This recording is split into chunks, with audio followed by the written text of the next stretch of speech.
ያን ሁሉ ነገር ሲያደርጉት አንዲት መልስ አልመለሰም። ያን ሁሉ ልብሱን ሸፍነው በጥፊ ሲመቱት ዝም፣ እርኩስ ምራቅ ሲተፉበት ዝም፣ ሰንበትን ሽረሃል ዝም። ክርስቶስ ሰውን መውደዱ እንዴት ያለ ነው ይላል። ክርስቶስ ሰውን መውደዱ እንዴት ያለ ነው፣ እንደምን ያለ ድንቅ ነው ይላል። አህያ የትህትና ምልክት ነው። ትህትና ካላችሁ እንደ አህያ የተናቃችሁ ብትሆን እንኳን እናንተን አልተዋችሁም ለማለት ነው። እንደ ሰው ነው የተፈተነ፣ ፈተናውን ፈቅዶ ማለት ነው እንጂ እኮ መጀመሪያውን እንዳይመጣ ማድረግ ይችላል። ይህ ትህትና ነው። እግዚኦ መሐረነ ክርስቶስ፣ እንደው ሰይጣን እንዲያወጋው እንኳን ይፍቀድለት። ትህትና ማለት እኮ ይሄ ነው። እኛ ስንቱን ሰው እየናቅ ሰይጣን እንኳን የፈለገውን እንዳይናገር አልከለከለውም። ሰው በእንጀራ ብቻ አይኖርም ማለት። ከዚያ በኋላ ደግሞ ምንድን ነው ያለው?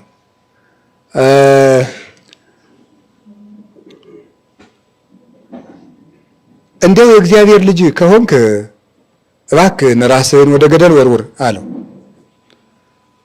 አንተ ማንን እያነጋገርክ እንደሆነ ታውቃለህ አላለም። በትህትና ምንድን ነው ያለው? ፈጣሪ እግዚአብሔርን አትፈታተነው ተብሎ ተጽፏል አለው። ከዚያስ ምን አለው ደግሞ? ለእኔ ብትሰግድልኝ ይትፍሮቱ ለእኔ ብትሰግድልኝ ዓለሙን ሁሉ ክብር እሰጥሃለሁ አለው። እግዚአብሔርን ብቻ ታመልክ ዘንድ ለእሱም ትሰግድ ዘንድ ተጽፏል አለው። በጣም ነው የሚገርመኝ እኔ በእውነቱ ማለት በዚህ እንኳን እኮ የብስጭት ንግግር አልተነገረም። ለእግዚአብሔር እግዚአብሔርን ብቻ ልታመልክ ተጽፏል ነው ያለው። እንዲህ ነው እንዴ ነው አላለም። እንዴት እንዲህ ትደፍረኛለህ? በፍጹም አላለም። አሁን አንድ ቃል ሰው በነቀፈን ቁጥር ያዙኝ ልቀቁኝ፣ ታንቄን መሞት፣ መርዝ ነው መጠጣ፣ ኤሌክትሪክ ነው የምጨብጥ፣ ውሃ ነው የምገባ። ኧረ እንዲያው ምን እብዶች ነን! እንዲያው ክርስቶስ ተመልከቱ፣ ሰይጣን እንኳን እንዲያ እያለው እንዲህ ብሎ ተጽፏል። ከዚያ መጨረሻ ላይ አንተ ሰይጣን ከኋላ ያወግድ አለው። አውቄአለሁ ማለት ነው። እባብ ብቻ አይደለም ሰይጣን ነው አለው። አውቄአለሁ አለው። መጨረሻ ላይ ነገረው ደግሞ እንዴ ይህን ካልተናገረማ ደግሞ እኛ ጌትነቱን አናውቅማ። ደግሞ ከኋላ ያወግድ ግን ያለው ይላሉ ሊቃውንቱ፣ ኋላ ያለው እኛ ነን። እኛ የክርስቶስ ተከታዮች አለን፣ ከልጆች ያወግድላቸው ማለቱ ነው።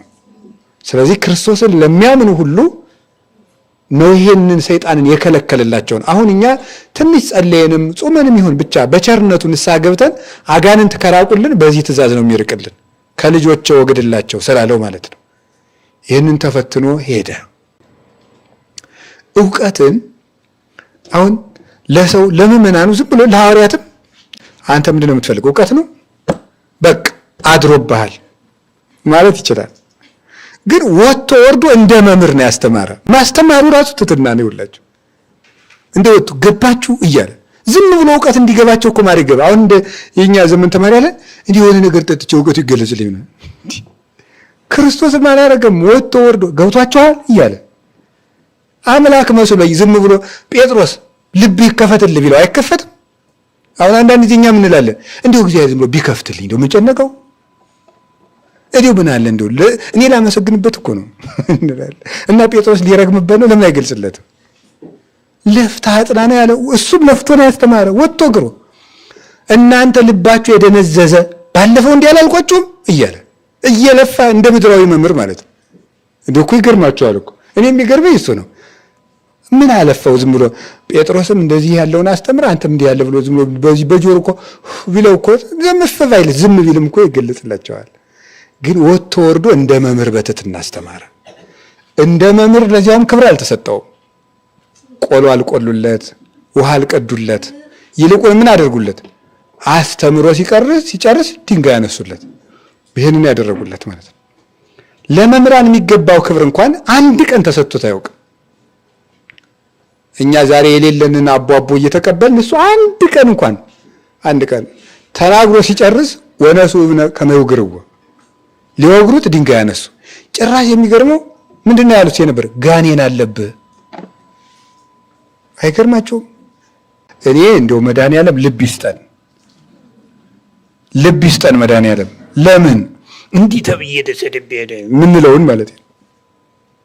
ክርስቶስ ጋኔን አለብህ እንደው በምድር ላይ ከሃዲ ነህ ተባልኩም በሉ፣ መናፍቅ ነህ ተባልኩም፣ ቡዳ ተባልክ በለኝ፣ ጅራታ ምን ነው አለኝ በለኝ፣ ምናምን ተስሎ ዝንጀሮ ነው በለኝ አለኝ በል ምን በል።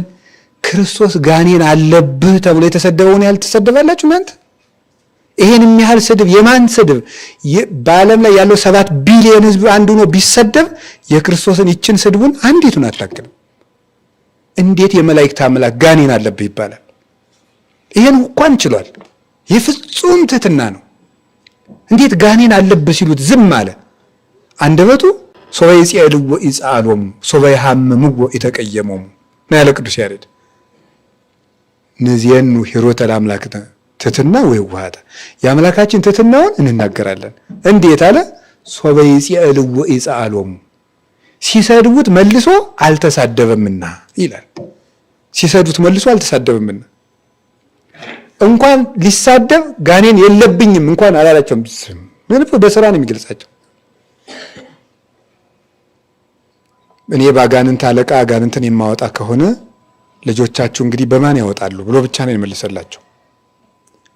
እና የይቅርታ ልብ የሌለን ልባችን ተራራ ሆኖ የገዘፈ በጣም የተናገረኝ ነገር እኮ ከባድ ነው ስላልገባችሁ ነው የምንል አውሬዎች እውነት የክርስቶስ ልጅ ነን የማለት ድፍረት አለን? ፈጽሞ እንዴት በክርስትና ላይ እየቀለድ እንደሆነ ተመልከቱት። ይቅርታ የሌለው ሰው የዲያብሎስ ባልንጀራ ነው።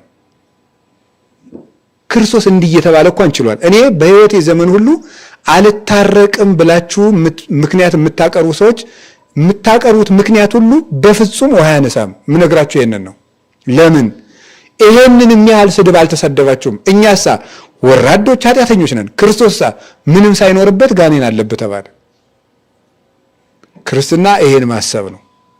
ሕማማት ውስጥ የምናስበው ትሕትና ያልኳችሁ ይሄን ነው። እንዲህ እየተደረገ አስተማረ። ሰንበትን ሻረ ይባላል።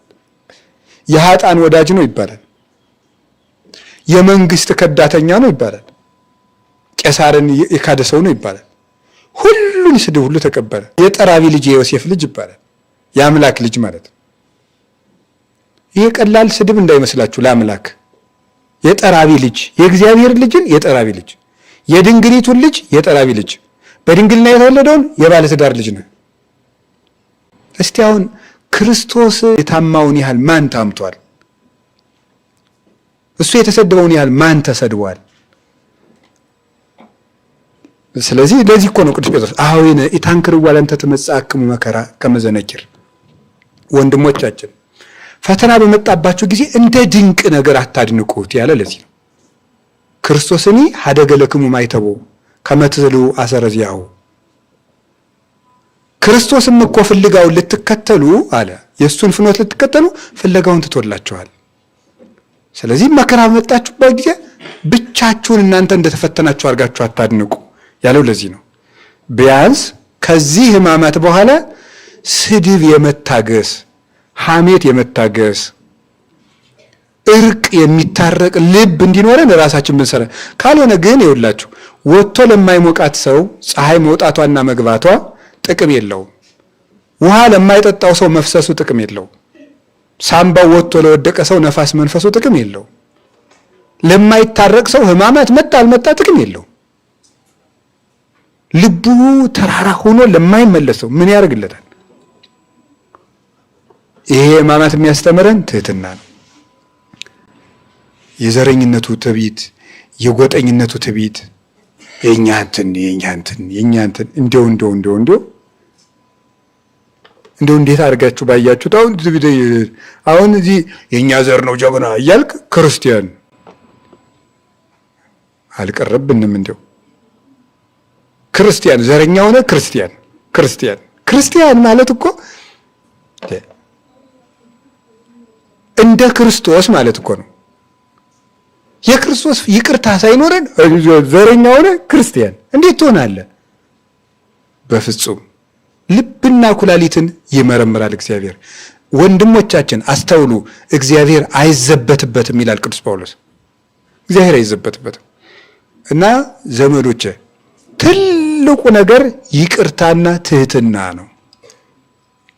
ከዚያስ አስተምሮ በሚያስተምርበት ጊዜ በሚያደርገው ታምራት ፍጹም ትሁት ነበር። ፍጹም ትሁት። እንዴት ነበረ? ደም የሚፈሳት ሴት በእጇ እንድትነካው ይፈቅድ ነበር። ክርስቶስ የሚያደርገውን ነገር ሰዎች የሚያደርጉት ቢሆን ኖሮ ማን ይፈቅድልን ነበር? እሱ እንድንነካው ማንም አይፈቅድልን። እሱ ሁሉ እንዲነካው ይፈቅድ ነበር። ደም የምታፈሰው ሴት እንድትነካው ይፈቅዳል። ዘማዊቷ እንድትነካው ይፈቅዳል። ፍጹም ትሁት ነው። እኛ ግን ፍጹም ተራሮች ነን። እውነቴን ነው የምነግራቸው። እሱን ያህል ንጹሕ ከፀሐይ የጠራ ጌታ እንዴት አንዲት ዘማዊት ሴት ሄዳ በፀጉሯ ታሸዋለች? ይህ ፍጹም ትሕትናው ነው መድኃኔዓለም ያደረገው። እንደዚያ ባይሆን ኑሮ እኛስ ቢሆን ዛሬ ስጋው ደግሞ ለመቀበል ማን ይፈቅድልናል? እሱን መንካት እንችል ነበር? አንችልም እኮ። ቄስ ሆነ ሕዝብ ሆነ ማን መንካት ይችላል? ማንም አይችልም። በቸርነቱ ብቻ ነው እንድንነካው ይፈቀዳል። እንደዚያች ዘማዊት ሴት ለማንም ክርስቶስ ቅርብ ነው። እንደሱ ያለ ትሁት የለም። ዛሬ ስንቶቹ ናቸው ከሰው ርቀው የሚኖሩት? እንደ ሰው የተፈጠሩ እኮ አይመስሉም። ግፍ ሲሰሩ ለሰው መራቃቸው። ስንት ድሃ እየጮኸ እያለቀሰ ግፍ እየተሰራበት ሐዘኑን የሚሰማው የሚያደምጠው አጥቶ ቁጭ ብሎ ከራቀ ወንበር ላይ። ጌታ ግን ለሁሉ ቅርብ ነው። ሕፃናት ይነኩታል፣ ጎባጣው ይነካዋል፣ የረከሰው ይነካዋል። ደም የሚፈሳት የጎሰቆለችው ሰው የናቃት 12 ዓመት ሰውነቷ ደም የጠገበች ሴት ትሄዳ ትነካዋለች። ይህ የክርስቶስ ፍጹም ቸርነቱ ነው። እንዲህ ያለ ትሁት ነበር። ለማንም የሚገኝ ነበር ጌታ፣ ሩቅ አልነበረም። ለማንም ይገኛል። የፈለገ ሁሉ ያገኘዋል። ውሃ ቀሽ ታገኘዋለች፣ ጎባጣው ያገኘዋል፣ ሽማግሌ ያገኘዋል፣ የተራበ እውር ያገኘዋል። አንዳንዶቹን ባለስልጣናት ዛሬ እንኳን እውር ዓይን ያለው ያገኛቸዋል።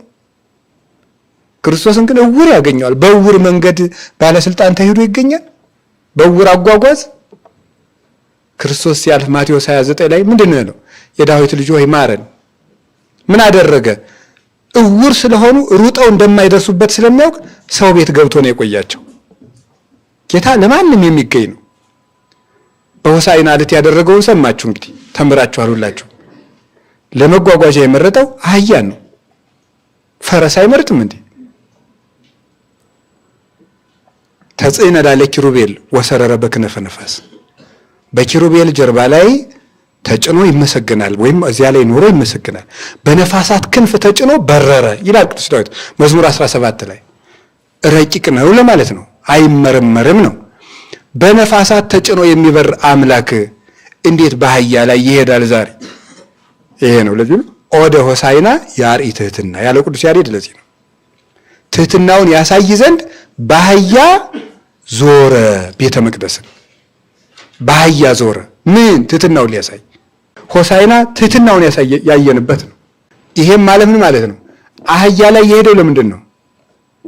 ሁለት ትርጉም እኮ ነው ያለው። አባቶቻችን እንደሚተርጉም በፈረስ የሚሄድ ፈጥኖ ይሸሻ አይገኝም። በአህያ የሚሄድ ግን ሰው ቶሎ ይደርስበታል። ለፈለገኝ ሁሉ ቅርብ ነኝ ለማለት ነው ይላል። በአህያ ሄደው።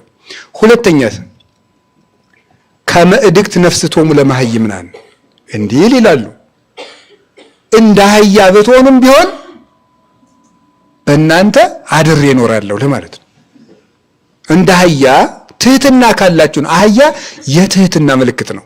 ትሕትና ካላችሁ እንደ አህያ የተናቃችሁ ብትሆን እንኳን እናንተን አልተዋችሁም ለማለት ነው። ይህንን አደረገ። መጨረሻ በሚያስደንቅ ትሕትናው ምን ሆነ? የጸሎት ሐሙስ ዕለት ሰውነቱን ታጥቆ አደግድጎ የደቀ መዛሙርቱን እግር አጠበ።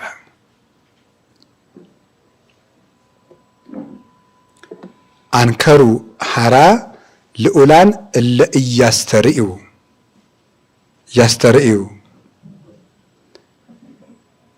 አንከሩ ላይካኒሁ መላእክት በመካኑ ልዑል እንዘይት ለአክ ለአርድእት በሰማይ በልዑል ቦታ ሆነው የሚያመሰግኑት አገልጋዮቹ መላእክት ለደቀ መዛሙርቱ ሲያገለግል ባዩት ጊዜ ፈጽመው አደነቁ። ርዕዱ ላይካኒሁ አገልጋዮቹ መላእክቱ ደነገጡ። ሶበ ርእይዎ ለእሳት ግሩም እንዘ ይቀንት አቁየሁ ወገቡን ታጥቆ እግር ሊያጥብ ሲንበረከክ ሲያዩት ያ የሰማይ እሳት እግር ሊያጥብ ወገቡን ታጥቆ ሲያዩት መላእክት ደነገጡ ይላል። ደነገጡ ያለ ትሕትና አለ ብለው። ይሄ ነው እግዚአብሔር እግር አጠበ በሚል ሃይማኖት ውስጥ እየኖር ትዕቢት ገሌ በላይ ተቀመጠ፣ ገሌ በታች ተቀመጠ፣ ትልቁን ቃል እግዚአብሔር ገሌ ያለው ገሌ እንትኑን አለ ለገሌ የተሰጠ እግዚአብሔር እግር አጠበ ብሎ አምኖ እኮ ነው። እኛ እኮ እዚህ የተሰበሰበ ነው እግዚአብሔር እግር አጥቧል ብለን ነው። ይሄ ትሕትና በካህናት ከጠፋ፣ ይሄ ትሕትና በመነኮሳት ከጠፋ ማን ሊይዘው ነው? እግዚአብሔር እግር አጥቧል ሰው ሆኖ። እስኪ በሉ ንገሩኝ እንጂ ድገሙ። አዎ ሁላችሁም ቢያንስ እግር ማጠብ ትሕትና ነው እንጂ ዝም ብሎ እግርን እጥብ ማድረግ አይደለም። መዋቅርቱ አሁን በገዳም ስትሄዱ የትኛውም ገዳም እግር ያጥባሉ መጀመሪያ። እዚህም ገዳም እንደዚያው ነው። መሰረታዊ ነገር እግር ማጠብ የሰዎቹን ድካማቸውን ለማስለቀቅ ወይም ደግሞ አይደለም። እግር የምናጥብበት ምክንያት በክርስቶስ ትሕትና እንኖራለን ነው። ታዛዦች ነን ለማለት ነው። ስለዚህ ትሁት እንድንሆን ነው እግር የምናጥብ። እግር ጠቡ የተባልነው ትሁት እንድንሆን ነው። አንትሙሂ ትብሉኒ መምህርነ ወእግዚእነ እናንተ ጌታችን መምህራችን ትሉኛላችሁ፣ እውነት ብላችኋል አለ። እውነት ብላችኋል። ታዲያ እንግዲህ እኔ መምህራችሁና ጌታችሁ ሲሆን እግር ካጠብኩ እናንተም ለወንድሞቻችሁ ይህን አድርጉ። ብፁዓን አንትሙ እምከመ አእመርክሙ ወገበርክሙ ለዝንቱ ይህን ካወቃችሁትና ከተገበራችሁት እናንተ ብፁዓን ናችሁ። አስረኛይቱ በዮሐንስ የምትመጣው ብፁዓን ይህች ናት ይላል። ብፁዓን የምትባለው እሷ ነው። የልብ ትሕትና ያስፈልጋል።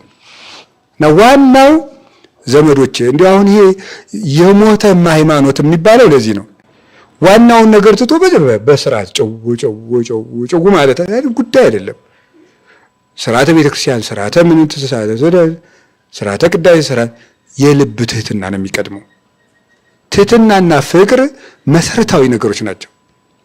እግር ያጠበበት ምክንያት ክርስቶስ እናንተም እንደኔ ሁኑ ለማለት ነው። እንግዳ ሲመጣ በከተማ ያላችሁ ምዕመናንም አሁን ማጠብ ይገባል። እግር ማጠብ ሰው ሲመጣ እግር ማጠብ ውሃ ቀርቶ እግር ማጠብ አይደለም ጉዳዩ። ልብህ ከምታጥበው ሰው በታች እንደሆንክ ሲያምን ማለት ነው። ከምታጥበው ሰው በታች እንደሆንክ ልብህ ይመን። እሱ ነው ማለት ትሕትና ማለት። እግር ማጠብ ማለት እሱ ነው እንጂ እግሩን ብናጥበው እንኳን እግሩን እኔ ተኝቼ እኔ እዚህ ላይ ተጋድሜ እገሌ በእኔ ላይ እየተራመድክ ሄድክ ብለው ትሁት ላይ ሊያስብለኝ አይችልም።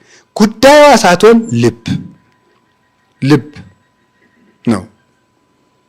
ማስመሰል ድራማ አይደለም። ሃይማኖት ድራማ አይደለም፣ ተግባር ነው። ልባችን ከምናጥበው ሰው በታች መሆኑን ማመን አለበት። በማድረግ ምን መልጠሉ እንችላለን። ለምሳሌ አንድ ካህን ምዕመናንን ሊያጥባቸው ይችላል። በቃ እኔ ከእናንተ በታች ነኝ ብሎ ልቡ ሲቀበል ማለት ነው። ያ ሲቀበል የዛ ጊዜ ትሁት ይሆናል። እግር አጠበ ከማያርት እግር አሕዛብ ሀበ ፍቅር የአሕዛብን እግር ወደ ፍቅር ያቀና ዘንድ የደቀ መዛሙርቱን እግር አጠበ ይላል ቅዱስ ያዕቆብ ዘስሩግ። መጨረሻ ላይ ምን አደረገ? እንደ ትሁት ደግሞ ጸለየ። የጸሎተ ሐሙስ ዕለት ማታ እንደ ትሁት አባቴ ሆይ ይችን ጽዋ ከኔ ትለፍ ብሎ ደግሞ ጸለየ። አልዓዛርን በቃሉ ብቻ አይደለም እንዴ ከመቃብር ውጣ ብሎ ያስወጣው? የባልቴቲቱን ልጅ አንተ ጎበዝ ተነስ ብሎ አይደል እንዴ ከሞት ያስነሳው? አንቺ ብላቴና ተነሽ ብሎ ነው ያችን የመቶ አለቃውን ልጅ ያስነሳት። ሞት የሚፈራው ክርስቶስ እንዴት ሞትን አስወግድልኝ ብሎ ይጸለያል? ትሕትና ነው። ለትሕትና አባቴ ሆይ ይች ጽዋ ከኔ ትለፍ እያለ እየፈራ አንድም ለቤዛ ተብሎ ብዙ ጊዜ ስለተማር ነው። ሰይጣንን ለመሸንገል የአዳምን ጩኸት ለመጮህ ቤዛ ለመሆን በሊቀ ካህናትነቱ ራሱን መስዋዕት አድርጎ ለማቅረብ ለትህትና ይህንን አደረገ። ፍርሃቱም ካሳ ስለሆነ ሶበሰ ይፈራ እግዚእነ ሚታተተ ፍርሃት ምኔን ይላል ሳዊሮስ ዘአንጾኪያ ሃይማኖተ አበው ሲናገር። እሱ ባይፈራ ፍርሃት ከኛ ባራቀልን ነበር። መጨረሻስ ምን አደረገ? ይሁዳ ከእናንተ መካከል አንዱ አሳልፎ ይሰጠኛል ሲለው ምንድን ነው ያደረገ? እሱ ይሁዳ ሁሉም ሐዋርያት እኔ ነኝ ሲሉ ይሁዳ ማውሩ እኔ ነኝ አለ። ጌታ እንግዲህ ጌታን እንዳላዋቂ ማለት ነው። አያናድድም ይሄ ነገር? እንዳላዋቂ ቆጥሮት እኔ ነኝ አብሮ ደግሞ ጌታ ምንድን ነው ያለው? ኧረ አንተ አልክ አለው። የተቀጠቀጠ ሸምበቆን አይሰብርም የጧፍ ኩስታሪን አያጠፋም የተባለው ፍጹም ትሁትና ጭምት የሆነው ጌታ ኧረ አንተ አልክን ያላልኩም ነው ያለው። ይህ ፍጹም ትህትና ነው እንጂ እኮ አንተ አስመሳይ ማለት ይችል ነበር። ርቱ ሃይማኖት እንዲህ ይላል፣ ሰው ሆይ አንተ ክርስቶስን ሆነ ቢሆን ኑሮ ከሷ ደግሞ እንዳላወክ ሲቆጥርህ ብታገኘው ምን ታደርገው ነበር? እኔ ግን በጥርስህ የምትነክሰው ይመስለኛል ይላል። ክርስቶስ ያደረገው ትህትና ይሄ ነው። ዝም ማለት አንድ ሰው እኮ ክፋት አድርጎ ደግሞ ክፋቱን አላወቁብኝም ማለት ነው የሚያበሽቀው። ደግሞ ይሁዳ ያደረገው ያንን ነው። ጌታ ይህን ሁሉ ቻለ። የፍጹም ትህትና ነው። ከዚያ በኋላሳ ሊይዙት መጡ። ሊይዙት ሲመጡ ምንድን ነው ያደረገ? ማንን ትፈልጋላችሁ? የናዝሬቱን ኢየሱስ እኔ ነኝ ሲላቸው ወደቁ ተፍገምግመው። ሁለተኛ ማን ትፈልጋችሁ? እኔ ነኝ። በሁለተኛው ሲፈቅድላቸው ያዙት። በባሪያዎቹ እጅ ተያዘ። ይህ ፍጹም ትህትና ነው። ከዚያ በኋላስ ያን ሁሉ ነገር ሲያደርጉት አንዲት መልስ አልመለሰም። ያን ሁሉ ልብሱን ሸፍነው በጥፊ ሲመቱት ዝም፣ እርኩስ ምራቅ ሲተፉበት ዝም፣ ሰንበትን ሽረሃል ዝም፣ ቤተ መቅደሱን አፍርሼ እሰራለሁ በ3 ቀን ብላል ዝም። ለተከሰሰው ክስ ሁሉ አንድ መልስ አልሰጠም። ይህን ሁሉ ጌታ ያደረገልን የመለሰልን ይሄ ነው። መጨረሻ ለዚህ ነው ቅዱስ ያሬድ ኦዘ ክርስቶስ አፍቅሮተ ሰብእ፣ ክርስቶስ ሰውን መውደዱ እንዴት ያለ ነው ይላል። ክርስቶስ ሰውን መውደዱ እንዴት ያለ ነው፣ እንደምን ያለ ድንቅ ነው ይላል። ዘመጠነዝ ይትዔበይ ልዩክት ዲበ ላኩዩ፣ ሸክላ በሸክላ ሰሪው ላይ ሲታበይ ታይቶ ያውቃል ይላል። ክርስቶስ ተአገሰ ጽዕለተ አይሁድ፣ ክርስቶስ ግን የአይሁድን ስድብ ታገሰ። ኦ ዘክርስቶስ አፍቅሮተ ሰብእ፣ የክርስቶስ ሰውን መውደዱ እንደምን ያለ ነው። ዘሰቀሎ ለሰማይ ከመቀመር ዲበ ዕፀ መስቀል ተሰቅለ፣ ሰማይን እንደ ድንኳን የሰረጋው ጌታ በእንጨት ላይ ተሰቀለ። ዘከለሎ ለሰማይ በከዋክብት አክሊለ ዘሶክ ተቀጸለ፣ ሰማይን በከዋክብት ያስጌጠው አምላክ የሾህ አክሊል ተደፋበት። ዘይኮንን ዲበ ሕያዋን ወሙታን ቅድመ ጲላጦስ ተኮነነ፣ በጲላጦስ ተፈረደበት። ዘይቀውሙ ቅድሜሁ ሊቃነ መላእክት በፍርሃት ቅድመ ጲላጦስ ቆመ። ሊቃነ መላእክት ፈርተው በፊቱ የሚቆሙለት ጌታ በጲላጦስ ፊት ቆመ። እንዘይክል ከሊአ ኢከልአ ተአገሰ ወወድቀ ወይተሃጉለ፣ በቅጽበት አለመዛ አቀመ። ምንድን ነው የሚለው? ያንን ነገር አታድርሱብኝ ማለት ይችል ነበር። ሁሉንም መከራውን ማስቀረት ይችል ነበር። በሁሉ የሚፈርደውን ጌታ በጲላጦስ ፊት አቆሙት። በነገስታት፣ በመኳንንት፣ በሕያዋን፣ በሙታን የሚፈርደውበት ጌታ እንደ ተከሳሽ ቆሞ ዝም። አንዲት ነገር ከምሽቱ ከሐሙስ ማታ 3 ሰዓት እስከ ዓርብ ጠዋቱ 3 ሰዓት ነገር አንዲት ነገር አልመለሰም ጌታ ዝም። ከዚያ በኋላ የዓለምን ኃጢአት ስርየት የሚሰጠውን ጌታ እንደ ኃጢአተኛ ተፈረደበት። ከጲላጦስ ፊት 10 ደቂቃ ለቆማት ቁመት እንኳን ሰው ቢሆን ለዘላለም አይታረቅም ነበር። ዳኛ ሆናችሁ ግን እናንተ የምትፈርዱበት ሰው ቢፈርድባችሁ ምን ትላላችሁ? ክርስቶስ ግን የጲላጦስ ጌታ ነው። ጲላጦስ ፈረደበት። የተከሳሾችን ክስ የሚሽር አምላክ ነው። ተከሰሰ። የኃጢአተኞችን ኃጢአት ይቅር የሚል ነው ሲልም እናውቀዋለን። ልጄ ኃጢአትህ ተሰረየችልህ፣ ልጄ ኃጢአትሽ ተሰረየችልሽ፣ እትው በሰላም ሁር በሰላም እትው በሰላም በሰላም ሂድ በሰላም ሂጂ ታድገ ለከ ኃጢአትከ ታድገ ለኪ ኃጢአትኪ ያለ ሲያሰናብት የነበረው ጌታ እንደ ኃጢአተኛ ይሙት በቃ ተፈረደበት። ወሞቱ ይህ ዘበመስቀል ሞቱ ደግሞ በመስቀል ነው ይላል ቅዱስ ጳውሎስ። ወሞቱ ይህ ዘበመስቀል የሚለው ትርጉም ምን ይመስላችኋል? በመስቀል የሚሞት ሰው የተናቀ ሰው ሞት ነው በዚያ ሰዓት። ለዚህ ነው ወሞቱ ይህ ዘበመስቀል ያለው። የተናቀ ሰው ተከብሮ እንደው በጥይት በምን በነፍጥ ወይም በሆነ ሰይፍ ተወግቶ በጦር ተወግቶ ይሄማ የአርበኛ ወግ ነው። ተሰቅሎ እንጨት ላይ ተንጠልጥሎ የሚሞት ግን የዛን ጊዜ በዚህ ሕግ የመጨረሻውን ውርደት የሰራ ሰው ነው በሮማውያን ሕግ የሚሰቀለው። ያንንም ጭምር ሞተ። ለዚህ ነው አባቶቻችን የክርስቶስን ሞት የሶምሶን የአህያ መንጋጋ ብለው የሚጦሯት። የአህያ መንጋጋ ሰው የሚነቃት ናት። ሶምሶን ሰው በሚንቃት የአህያ መንጋጋ 1000 ሰው ገድሏል። ክርስቶስም ሰዎች በሚንቁት ሞቱ ነው አጋንንትን ያሸነፋቸው። ሰው በሚንቃት ሞቱ። አሟሟቱ እንኳን በከበረ አሟሟት አይደለም። ለሰው የሚገባውን የሞት መንገድ እንኳን አልሰጡትም። ይህ ፈጽሞ ትሕትናው ነው። በዚሁም ልዕልናውን ገለጠ። ምን አደረገ? ፀሐይን አጨለመ፣ ከዋክብትን አረገፈ፣ ጨረቃን ደም አለበሰ። መቃብራት ተከፈቱ፣ የቤተ መቅደስ መጋረጃ ከሁለት ተቀደደ፣ ሙታን ተነሱ። ጌትነቱንም በዚህ መልኩ ለምናምን ለኛ ገለጠ። እንዲህ አድርጎ እንደ ሰው ውሃ ስጡኝ እያለ ለመነ። ምንድን ነው የሚለው? አንደኛ ቆሮንቶስ ምዕራፍ 10 ላይ ቅዱስ ጳውሎስ ሲናገር አባቶቻችን ይከተላቸው ከነበረው አለት ጠጡ ይላል። ከኋላቸው የሚከተላቸው አለት ወኮኩሰ ክርስቶስ ውእቱ፣ ያም ማለት ክርስቶስ ነው ይላል። አባቶቻችን 40 ዘመን ከሚከተላቸው አለት ጠጡ አለ ቅዱስ ጳውሎስ። እስራኤላውያንን ነው። አባቶቻችን ከሚከተላቸው አለት 40 ዘመን ጠጡ፣ ያም አለት ክርስቶስ ነው አለ።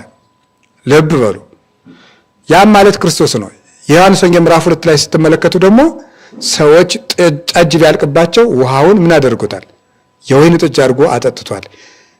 ታዲያ ለእስራኤል 40 ዘመን ያጠጣ ለሰርገኞቹ ውሃን ወይን ያደረገ አምላክ እንዴት ውሃ ስጡኝ ብሎ ይለምናል? ይሄ ትሕትና ነው። እያለው የሌለው መሆን ነው ትሕትና። አንድ እንደውም የቤተክርስቲያን አባት ሲናገር ምን ይላል? ሲጀመር ሰው ትሕትና የሚባል ቃል አይገባውም፣ አፈር ወደ የት ዝቅ ይላል ይላል። ሰው ሲጀመር ምን ከፍታ ኑሮት ነው ዝቅ በል የሚባለው? ትሕትና እንደውም ለክርስቶስ የሚመጥን ቃል ነው ይላል። ለሰው መጠኑን ማወቅ ነው የሚበቃው። ማጠጣት እየቻለ ሲያጠጣም ያየ ነው፣ ግን ተጠማ። ይህ ትሕትና ነው። 5 እንጀራ አበርክቶ ለ5000 ሰው ሲመግብ አልሰማችሁም? እና ያን የመገብ አምላክ እንዴት እርቦት ከአንድ በለስ ፍሬ ፍለጋ ይሄዳል? ይህ ፈጽሞ ትሕትና ነው። እያለው የሌለው መሆን ትሕትና ነው። ኃያል ሲሆን እንደ ደካማ በግ እንዲህ ብሎ ዝም ብሎ መቀበል እና ይህንን ነው ትሕትና እንበለ አቅም ሂሩት እንበለ መስፈርት ያለው ቅዱስ ያሬድ ይህንን ነው። ጾመ ድጓው ላይ ያለላችሁ እዚያው ትሕትና እንበለ አቅም ሂሩት እንበለ መስፈርት፣ ልክ የሌለው መጠን የሌለው ትሕትና፣ የማይሰፈር ቸርነት ያለው ይህንን ነው። የማይመጠን የማይለካ ትሕትና ይህ ነው። የሕይወት እንጀራ ተራበ፣ የሕይወት ውሃ ተጠማ። ዘይት አጸፍ ብርሃናተ ወወቱ ብርሃን ሀባልወ ዘይቀርቦ፣ ማንም ሊቀርቦ በማይችል ብርሃን ተሰውሮ ይኖራል። በቅዳሴ ተሰሙታላችሁ፣ ምን ያህል እንደምናስተውለው ባላውቅ። ወወቱ ብርሃን ዘይጠፍ፣ የማይጠፋ ብርሃን አለው፣ ማንም ሊቀርቦ የማይችል። በዚያ ብርሃን ተሰውሮ የሚኖር ጌታ እሱ ግን እርቃኑን መሰቀል እየቻለ በውሃ ላይ የተራመደ ጌታ በእግራቸው ሲረግጡት ተሰውሯቸው ያልፍ የነበረ ጌታ በሰው እጅ ሲያዝ የትህትና ነው። ትህትና ማለት እያለ የሌለ ሆኖ መኖር ነው። እዩኝ ለማለት ነው። እና ጌታችን ይሄን አደረገ። ቅድስት ነፍሱን ከስጋው ለይቶ በዕለተ ዓርብ ዲያብሎስን በዚያ ትህትናው አሰረልን። አምላኬ አምላኬ ለምን ተውከኝ ብሎ ጮኸ። ሰይጣን ፍጡር መስሎት ዘከማ ያለምድ ወይጠ ቁራኝነትን እንዳስለመደው እንደ አዳም፣ እንደ አብርሃም፣ እንደ ይስሐቅ፣ እንደ ያዕቆብ እንደ ሌሎችም ስጋ መስሎት ቀረብ ሲል በጌትነቱ አስሮ በስልጣኑ ቀጠቀጠው። ሊቁ ቅዱስ ዮሐንስ አፈወርቅ ስለዚህ ጉዳይ ሲናገር ዲያብሎስ በዕለተ ዓርብ ክርስቶስ አምላኬ አምላኬ ብሎ ሲጮህ የበግነቱን ድምፅ ሰምቶ የእረኝነቱን ስልጣን ሳያይ ቀረ። በግ ሆኖ ዓለምን ሊያስታርቅ ስለመጣ አምላኬ አምላኬ ብሎ ሲጮህ መዋጥ እንደለመደው የበጎች ስጋ መስሎት ሲቀርብ በእረኝነቱ ስልጣን ቀጥቅጦ አጠፋው ይላል። ሰይጣንንም በስልጣኑ ጠርቆ ከመንገድ አስወገደው። ቆላሲስ ምዕራፍ 2 ቁጥር 14 ላይ ቅዱስ ጳውሎስ እንደነገረን ወመስቀሉ ቀተሎ ለጽል፣ በመስቀሉ ጥልን አፈረሰ፣ ዲያብሎስን ደመሰሰ፣ በሞቱ ለሞት ደምሰሶ፣ ሞቱን በሞቱ ፈጽሞ አጠፋው። የሞትን ስልጣን ሻረ። ቅዱስ ጳውሎስ እንደተናገረ አይቴ ቀኖትከ ሞት፣ ሞት ሆይ መውጊያ ወዴት አለ? ሞትን አሸነፈ። ሰጠጥ ከሰቀ ወሐሴት አቅረት ከኒ እንዳለ ቅዱስ ዳዊት 5500 ዘመን የታጠቅነውን የሐዘን ማቅ ቆርጦ ወቀጥቀጠ መናስክተ ዘሐፂን የብረት መዝጊያውን ማለት 5500 ዘመን አባቶች ቢማቅቁ ያልወጡበትን የ5500 ዘመን የመርገብ መዝጊያ ሰብሮ ያጋንንትን ስልጣን ሽሮ አዳምና ሔዋንን ከነ ልጆቻቸው በዕለተ ዓርብ ማታ በትህትናው ከሲኦል አወጣቸው። እንደ ሰውም ተቀበረ። እንደ ሰው ተገነዘ። በሰው እጅ ተገንዞ ተቀብሮ 3 ቀን ጌታ ነኝ ዕለቱን ልነሳ አይል አላለ። የኔ ስጋ ማፈር አይነካውም አላለ። እንደ ሰው እሺ ብሎ ተቀበረ። ተቀብሮም በ3ኛው ቀን ተነሳ። አምላኪ ኄር አንሳኒ በትንሣኤከ ይላል ቅዱስ ያሬድ። ቸር አምላኪ ሆይ በትንሣኤህ አንሳኝ ይላል። ቸር አምላኪ ሆይ በትንሣኤህ አንሳኝ፣ ቸር አምላኪ ሆይ በትንሣኤህ አንሳኝ ይላል። ቸር አምላካችን ኢየሱስ ክርስቶስ በሕማማት መስለነው በትንሣኤ ያንሳን። ወስብሐት ለእግዚአብሔር።